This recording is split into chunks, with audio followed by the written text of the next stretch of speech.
So I want to show something here. I'm walking on the Wild Hyacinth Trail at Floyd's Fork outside Louisville, Kentucky.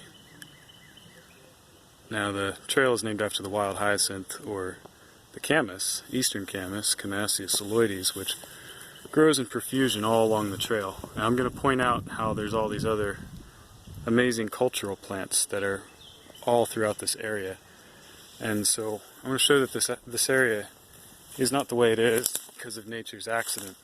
This is an anthropogenic ecosystem that has persisted for hundreds of years. There were a lot of native groups in this area. The Shawnee may have been one of the groups that was involved in planting and tending this area.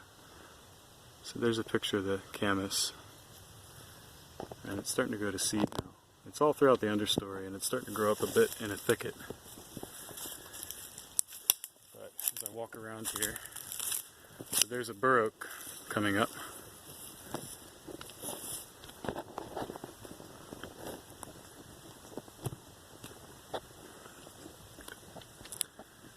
And ahead of me is a shellbark hickory. If you look in the canopy, you can count the leaflets, and they're in groups of 7. And the bark is shaggy. So that makes it a shellbark hickory, which is a lot less common than a shagbark, and really requires these rich hollers, these rich cove areas to grow. And right beyond it, we've got chinkapin oak, or yellow oak. You can see the big old eastern red cedars there from the time when this was more open. There's persimmon, American persimmon, more shellbark hickory.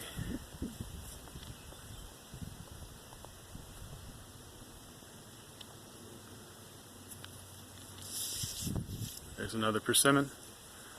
That one's dead, but this is a trunk, a big old trunk. So once upon a time,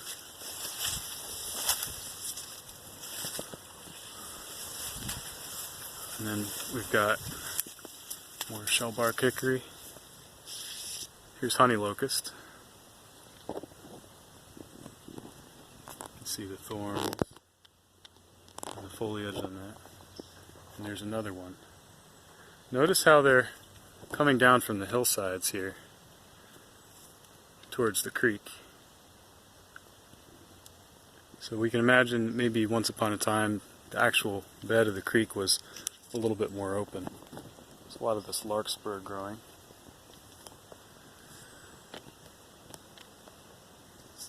Some more chinkapin oak. These guys here. And black walnut. So black walnut isn't really a forest species. It kind of grows on the edge, and you know, this tree is not very old, as you can see. I mean, it's hard to gauge the exact age of this, but you know, it definitely wasn't around in Native American times. That's not my point.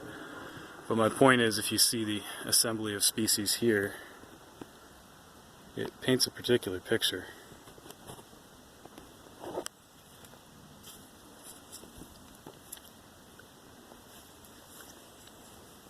As we keep walking down the trail here, there's some big sugar maple, more shellbark hickory, more camas. It's pretty thick throughout the preserve.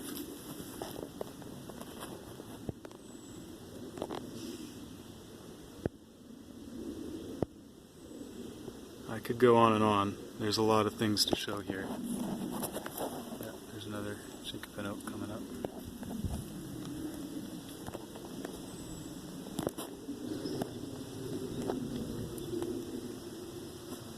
And there's this big oak here.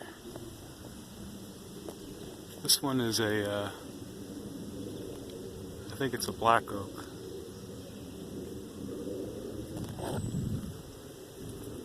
Red oak.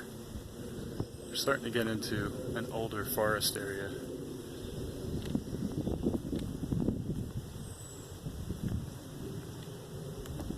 So this one's actually a shagbark hickory. Oh no, I'm sorry. It is a shellbark hickory. You can see.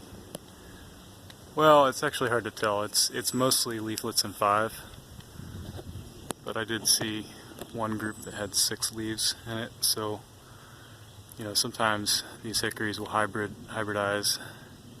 But this one's a shagbark. That's what I would call shagbark.